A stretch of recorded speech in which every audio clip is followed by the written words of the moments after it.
கொஞ்சம் ஓரம் இருக்குல்ல, கழட்டிருவோம்.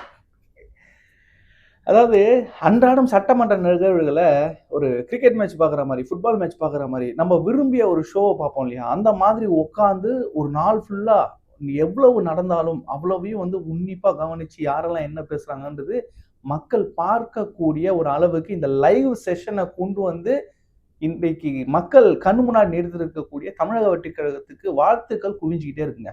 நம்ம கட்சிக்காரங்க கட்சியில பொறுப்புல இருக்கோம். அதனால பேசுறோம். ஆனா பொதுமக்கள் மட்டும் இல்லாம, எதிர்க்கட்சியில இருக்கக்கூடிய சட்டமன்ற உறுப்பினர்களே அத வந்து மிகவும் சிலாகிச்சு பேசுறாங்க. "ஏங்க இவ்வளோ தானங்க. இதுக்கு ஏங்க இவ்வளோ வருஷமா இவங்க அத காட்ட முடியாது, இத காட்ட முடியாதுன்னாங்க?" அப்படின்னு சொல்லி அவங்க கேட்டாங்க. அதுக்கு பதிலா அவரே சொல்லிட்டாரு. "முன்னெல்லாம் சட்டமன்றம் நடக்கும். காலையில வருவோம். எல்லா ஆளுக்கு ஒரு டைம்ல தான் வருவோம். வந்து உட்காருவோம். மிச்சர் சாப்பிடுவோம். ஸ்நாக்ஸ் வரும். டீ, காஃபி வரும்.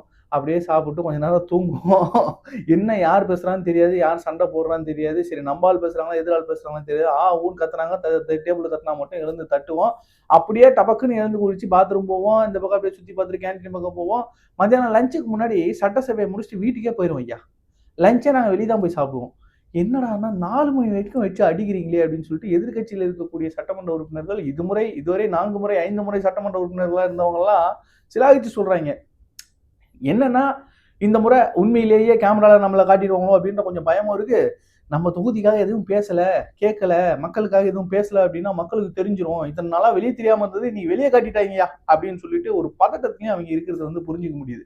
ஆனா, ஒவ்வொரு நாளும் எந்த ஒரு பாரபட்சமும் இல்லாம, சட்டமன்றத்தில் இல்லாத அப்பாவ போட்டு இந்த அடி அடிக்கிறீங்களே, அதுதான் வந்து மனசுக்கு வருத்தமா இருக்குதுங்க அப்படின்னு சொல்லி அவங்களே புலம்புறாய்ங்க. ஆனா நல்லா இருக்குங்க. நல்லா இருக்குன்னு சிரிக்கிறாய்ங்க.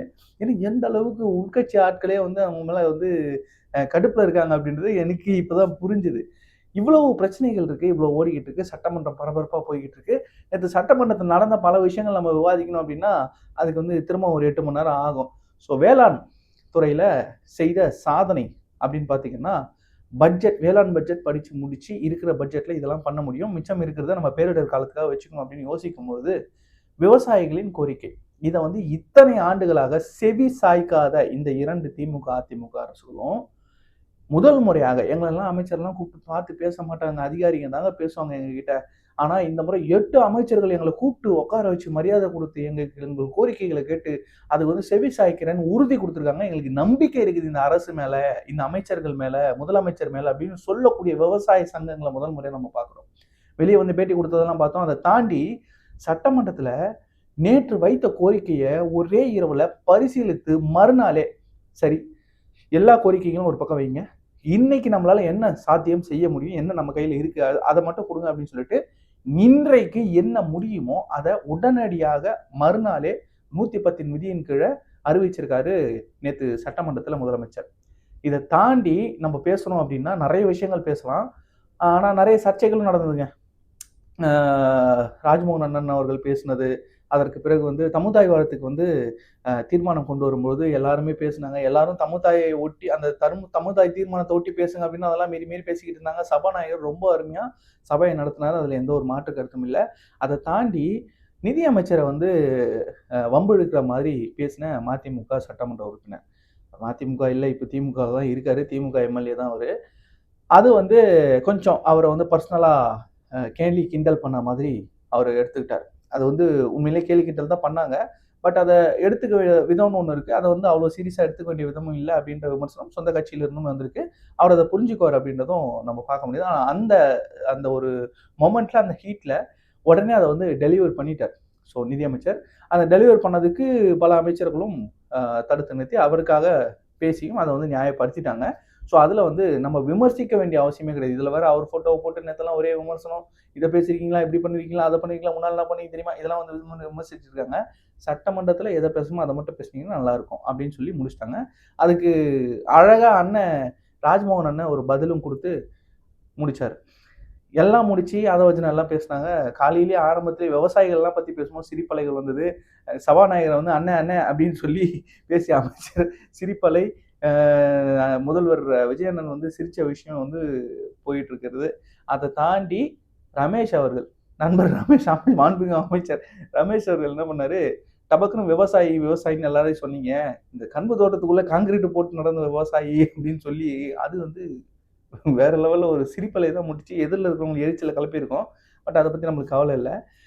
இந்த மாதிரியெல்லாம் பண்ணிட்டு நீங்க விவசாயிகள பத்தி பேசலாமா அப்படின்னு கேட்கறாங்க. ஆயிரக்கணக்கான ஏக்கர்கள்ல பயிர் வைக்கிறவங்க, தென்னந்தோப்பு வச்சிருக்கவங்கலாம் விவசாயிகள்னா, அப்ப அன்னாட காட்சிகள்லாம் என்னன்னு சொல்றது? சரி, ஓகே. இந்த மாரி போயிட்டு இருக்கும்பொழுது, அடுத்தபடியாக இந்த கூட்டத்தொடர்லாம் முடிவுக்கு வரும்பொழுது பார்த்தீங்க அப்படின்னா, இந்த மரிய வில்சன் அவர்களுடைய நிதி அமைச்சருடைய அந்த ஒரு சர்ச்சையான ஒரு விஷயம் நடந்தது. அத தாண்டி சட்டமன்றம் ரொம்ப சுமூகமா நடந்து முடிந்திருக்கிறது. இன்னைக்கு நீட் தொடர்பான சில தீர்மானங்கள் வருவதற்கான வாய்ப்பு இருக்கு அப்படின்றத சொல்லியிருக்காங்க. ஸோ அத வந்து நம்ம பொறுத்திருந்து பார்க்கணும். எப்படி பண்றாங்க? எப்படி வந்து ஹேண்டில் பண்றாங்க? நீட்டுக்கு எதிரான நிலைப்பாட்டுல தமிழ்நாடு அன்றிலிருந்து இன்று வரை ஒரே நிலைப்பாட்டுல தான் இருக்கு. ஆனா வழியில தேர்தலாக இத அரசியலாக பார்த்து அதுக்கு வாக்குறுதிகள்லாம் குடுத்து இத அரசியல் பண்ண திமுகவுக்கு இத பேசக்கூடிய தார்மீகமே கிடையாது.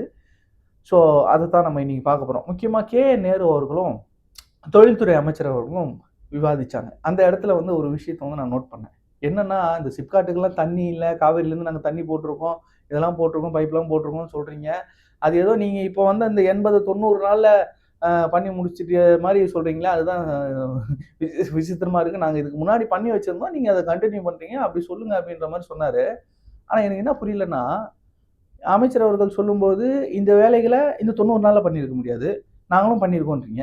இதுக்கு முன்னாடி மாநில உரிமைகள் இந்த 90 நாள் தான் பறி போயிடுச்சு. இங்க வர வேண்டிய தொழில் முதலீடுகள் இந்த 90 நாள் தான் பறி போயிடுச்சு. இங்க சட்டம் ஒழுங்கு இந்த 90 நாள் தான் கெட்டு போயிடுச்சு. இது எல்லாமே இந்த 90 நாள் தான் நடந்தது அப்படின்னு சொல்லும்போது, அதுக்கு மட்டும் பொறுப்பேற்க மாட்டேன்றீங்க? பாருங்க 20,000 கோடி கடன் வாங்கிட்டாங்க ஒரு குவார்ட்டர்ல. இந்த 90 நாள்லயே அப்படின்னாய்ங்க. சரி 10,00,000 கோடி கடன் வாங்குனீங்க. அத பத்தி பேச மாட்டேங்கிறீங்க? 10 இல்லங்க 13,50,000. அத வேற 10,00,000 10,00,000 சொல்லி தான் இவ்வளோ பெரிய வேலைய இழுத்து வச்சிருக்காய்ங்க. இருக்கிறது 7 கோடி காட்டணும்.